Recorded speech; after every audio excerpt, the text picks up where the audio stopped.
Selamat berjumpa kembali. Pada kesempatan ini saya akan menjelaskan salah satu model penelitian yang terkait dengan teknologi readiness dan teknologi acceptance.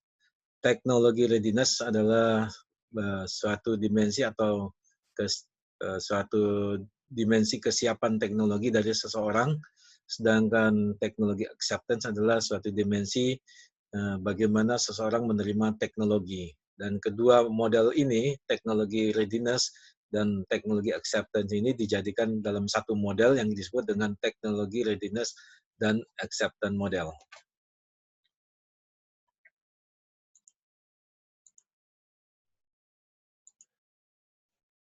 Teknologi readiness diperkenalkan oleh para Suraman dan Davis, ya, di mana untuk teknologi readiness atau kesiapan teknologi seseorang itu akan dipengaruhi oleh 4 dimensi atau terdiri dari 4 dimensi.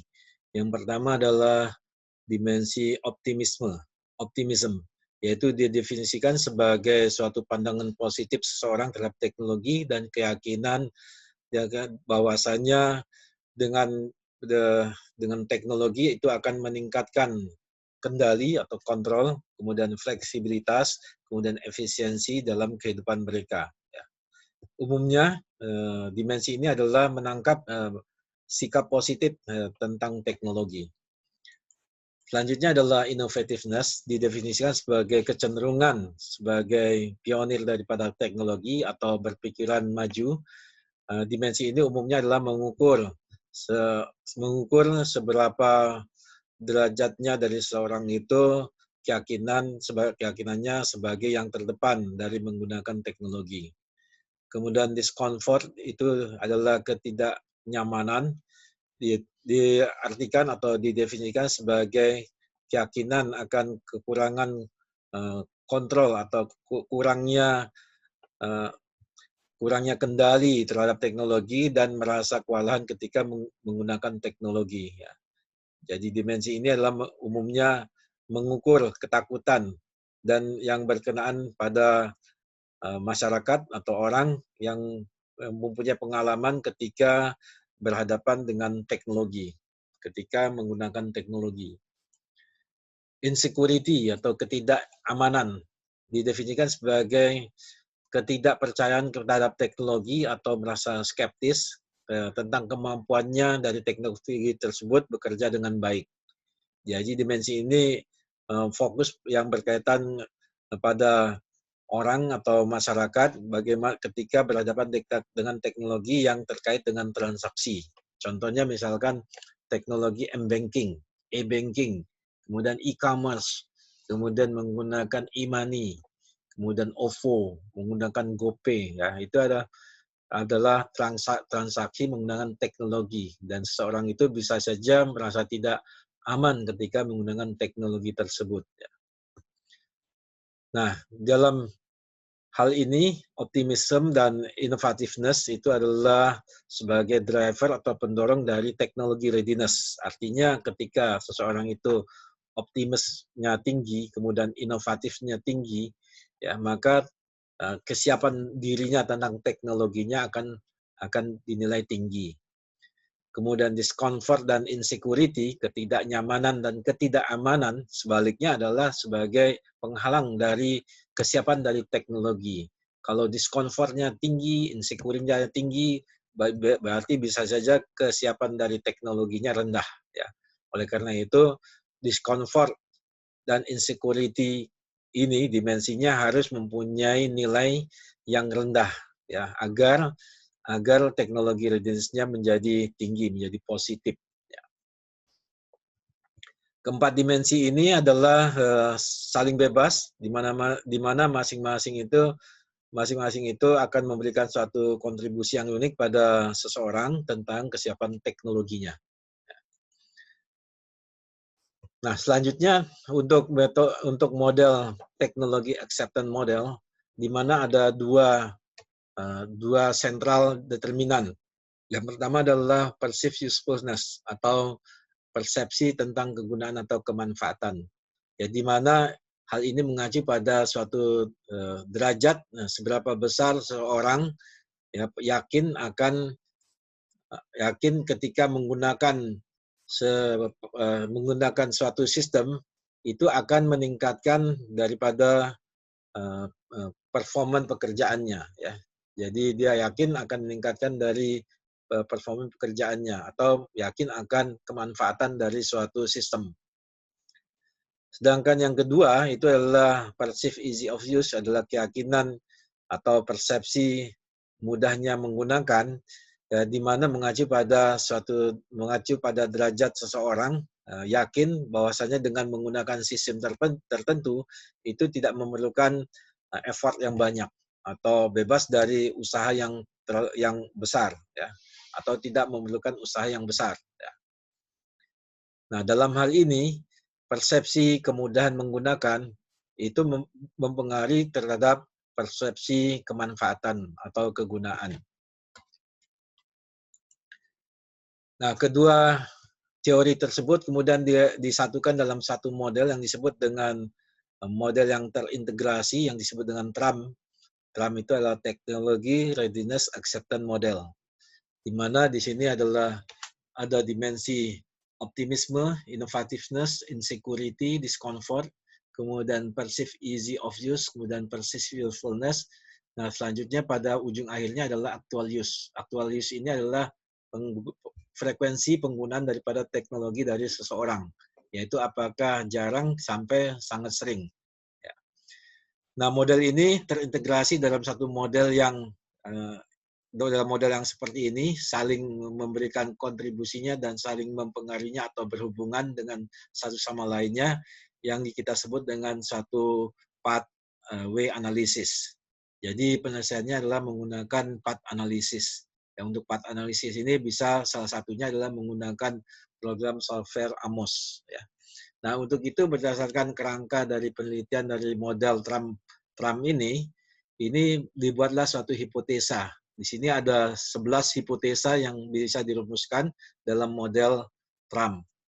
Yang pertama adalah bahwasannya H1 itu adalah optimisme, itu adalah positif, berhubungan positif terhadap persepsi kegunaan. Kemudian atau optimisme itu adalah berpengaruh positif terhadap persepsi kegunaan. H2 itu adalah optimism, itu berhubungan positif terhadap persepsi kemudahan menggunakan. Atau optimisme itu adalah berpengaruh positif terhadap persepsi kemudahan menggunakan. H3 itu adalah innovativeness, itu adalah berhubungan positif terhadap persepsi kegunaan. Atau H3-nya adalah innovativeness, itu adalah berpengaruh positif terhadap persepsi kegunaan. H4 itu adalah innovativeness, itu adalah berhubungan positif terhadap persepsi kemudahan menggunakan. Atau innovativeness itu adalah berpengaruh positif terhadap persepsi kemudahan menggunakan. Kemudian H5-nya insecurity. Insecurity itu adalah berhubungan negatif terhadap persepsi kegunaan. Atau insecurity itu adalah berpengaruh positif terhadap persepsi kegunaan. H6-nya adalah insecurity, itu adalah berhubungan negatif terhadap persepsi kemudahan menggunakan. Atau H6-nya adalah insecurity, itu adalah berpengaruh negatif terhadap persepsi kemudahan menggunakan. H7, discomfort, itu adalah tidak signifikan berhubungan terhadap persepsi kemanfaatan atau kegunaan. Atau discomfort adalah tidak signifikan, tidak berpengaruh signifikan terhadap persepsi kemanfaatan atau kegunaan. H8-nya adalah discomfort, itu adalah berhubungan negatif terhadap persepsi kemudahan menggunakan. Atau H8 itu adalah discomfort, itu adalah berpengaruh negatif terhadap persepsi kemudahan menggunakan. H9 itu adalah persepsi kemudahan menggunakan, itu berhubungan positif terhadap persepsi kegunaan. Atau H9-nya adalah persepsi kemudahan menggunakan berpengaruh positif terhadap persepsi kemanfaatan atau kegunaan. H10-nya adalah persepsi hal 10-nya adalah persepsi kemanfaatan atau kegunaan berhubungan positif terhadap actual use atau frekuensi penggunaan. Kemudian atau H10-nya adalah persepsi kegunaan itu adalah berpengaruh positif terhadap actual use. Kemudian H11, persepsi kemudian menggunakan itu berhubungan positif terhadap actual use. Atau persepsi kemudian menggunakan itu adalah berpengaruh positif terhadap actual use. Nah, model dari Trump ini bisa kita gunakan dalam berbagai teknologi, ya, berbagai teknologi yang ada saat ini. Ya.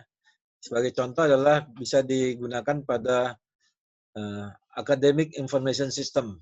Ya, bagaimana dari penggunaan academic information system ini, ya, teknologi readiness-nya dan teknologi acceptance-nya dari responden atau dari pengguna academic information system, atau dari customer dari Traveloka, bagaimana teknologi readiness-nya dan teknologi acceptance-nya, atau dari penggunaan e-money, penggunaan dari e-banking, kemudian dari penggunaan dari GoPay, penggunaan dari OVO, ya, penggunaan dari dompet digital dan sebagainya. Demikian juga kalau teknologi yang berkaitan dengan teknologi yang lain, ya, misalkan penggunaan dari teknologi dalam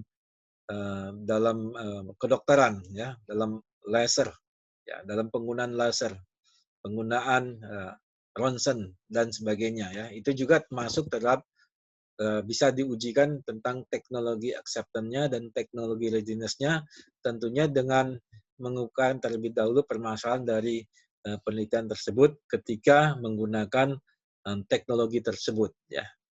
Nah, umumnya seseorang itu ketika menggunakan teknologi itu merasa belum siap, kemudian merasa belum bisa menerima teknologi. Oleh karena itu maka bisa diuji tentang kesiapan teknologinya dan penerimaan teknologinya dengan menggunakan model ini, ya.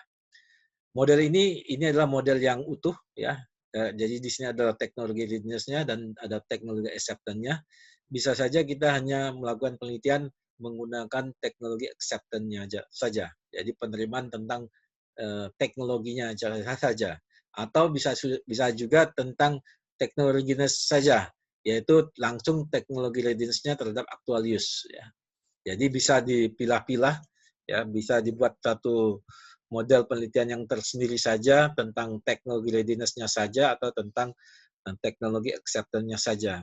Atau kita gabungkan menjadi satu. Dan ini untuk saat sekarang ini banyak sekali penelitian atau objek-objek penelitian yang bisa kita terapkan dengan menggunakan model dari Trump model ini. Dan model Trump ini kemudian berkembang lagi dengan menambahkan beberapa variabel yang menggunakan variabel yang ada persifnya, persif apa gitu, ya. Jadi ditambah lagi, jadi bertambah lagi bentuk path analisisnya, ada persif apa di sini, kemudian yang berhubungan dengan actual use atau yang berhubungan dengan teknologi readiness-nya atau yang berhubungan dengan teknologi acceptance-nya. Demikian penjelasan dari model teknologi readiness acceptance model. Semoga penggunaan model ini bisa dikembangkan dalam penelitian-penelitian selanjutnya. Semoga penjelasan ini bermanfaat. Terima kasih.